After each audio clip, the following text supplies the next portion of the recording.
Hey guys, I'm going to do a quick video now on sewing. Now I know it's not even map on yet, but I'm going to start at the top and work my way around. I've already done one in bulk, but I'm trying to do more of them so that everyone knows what sabbats and spats. But today I'm going to work on sewing. Now for those who've seen the name, it's pronounced, well, it looks like samhain, but it's Gaelic. Well, I think it's actually Gaelic. I'm not too sure. One of them. I don't know, Gaelic is Scottish and Gaelic is Irish, and it's pronounced Samhain, but it looks like someone wrote Samhain. Basically, Samhain is the Witch's New Year. Also, there's Halloween, All Hallows Eve, and it's the day before All Saints' Day, which is a Catholic tradition. Basically, on Samhain, people honor the dead, and people witches believe that on Samhain, the veil between worlds is quite thin, so you can contact your deceased ancestors and relations, stuff like that, which both things good and bad. It's similar, well, it's not similar, I don't think. If you ever seen the film Nightmare Before Christmas, you'll understand the pumpkins and that, but I'm just quite sad in like Disney films. But on Samhain, people like to have pumpkins. It's really something like Halloween basically. You go trick-or-treating, light bonfires, and just think of the dead. Like, think of people who have passed before you, all your loved ones and that.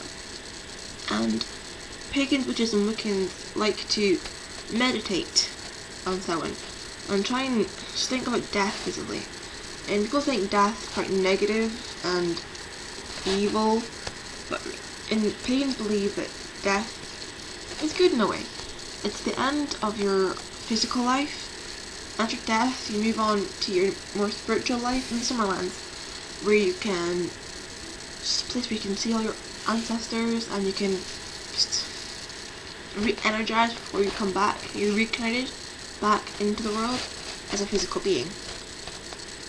Now, also on Samhain, sorry, I'm really sneezy today. I'm a bit choked up as well, so I'm sorry if I sound really bad.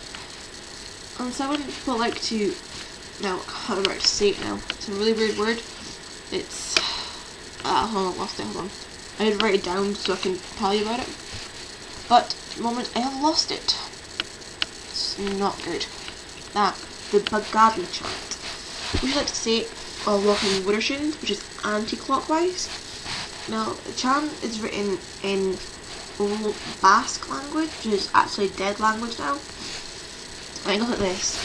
Bagabi laka bakabe, lamak kahi akabe, karialios, lamek,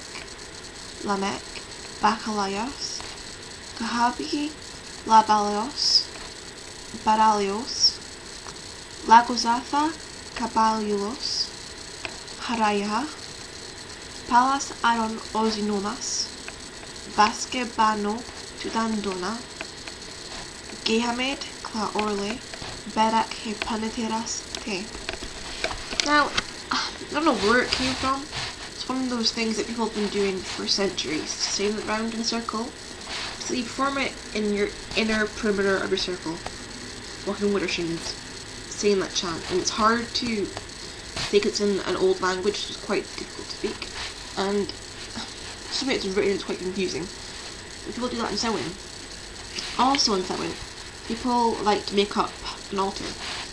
Now, altars for Samhain can be filled with things like pumpkins, seasonal fruits and vegetables from the harvest, and things like that. Well, not harvest, sorry, things that are related to that season. Also, people like to light bonfires, red candles, orange candles, go like pumpkin themes. And they also put pictures of their deceased ancestors on the altar to remember. They have remembrance basically. And things like fairy lights and just make it nice, but also quite make it like the death basically. And it's also a day of honouring Cadidrin. I can't pronounce it. She was actually one of the goddesses that presides over the Samhain, which I can't even speak today, sorry. My mind is just going everywhere. I also find it a day just to sit and think about where your life's going. It's also the end of the witch's year, and it's the time before the day starts shortening and that. So let's think about it. Between that, Samhain, and milk, I prefer to learn more of them, as it's it's more calm. But basically I think that's it. I think I've done everything. I can't remember today. I'm so bad at doing videos today. Oh yeah, some people like to think on Samhain about their funerals. Now, I find it quite morbid to do that, but many people like to sit and think about where their funeral would be held, whether it be cremation, burial, things like that. Some people write their wills on Samhain, which I think is quite morbid, but then some people are different. I mean, everyone has their own ways and means of doing things, so go for your boat, basically. You can also make your things like incense and oils on Samhain, with oils like patchouli, sandalwood, sorry, I'm looking at this. Acorns are also good for putting on your altar, just remember. And it's just things like mullein, I don't know if I pronounce it. I'm bad with my pronunciations, I'm sorry. I'm speaking really fast today. But that's basically it. So, Samhain, just go out in the moonlight and just have fun, basically. Go trick-or-treating, dress up, light bonfires, have little celebrations to yourself and rituals, whatever you want to do. How I celebrate it, I like to meditate on Samhain and think of all my ancestors and think about the veil in the world being quite thin. I try and picture it, visualization. I also like to try and think of the dead, but also of the future in my own life, how I will go ahead in my being. And it's time to be contemplative and reflection, I find. Just looking back on the year, seeing what I've done that year, and how I can progress into the next year. Basically, that's it. I hope you've enjoyed this, and I hope I haven't been too blabby today. I'm choked up my nose, and my sinuses are really blocked, so I'm trying to speak, but it just sounds horrible, and my speech has gone really fast today, so I'm sorry. But if you made sense of any of it, yay! So, hope you enjoyed this. Stay safe, and blessed be.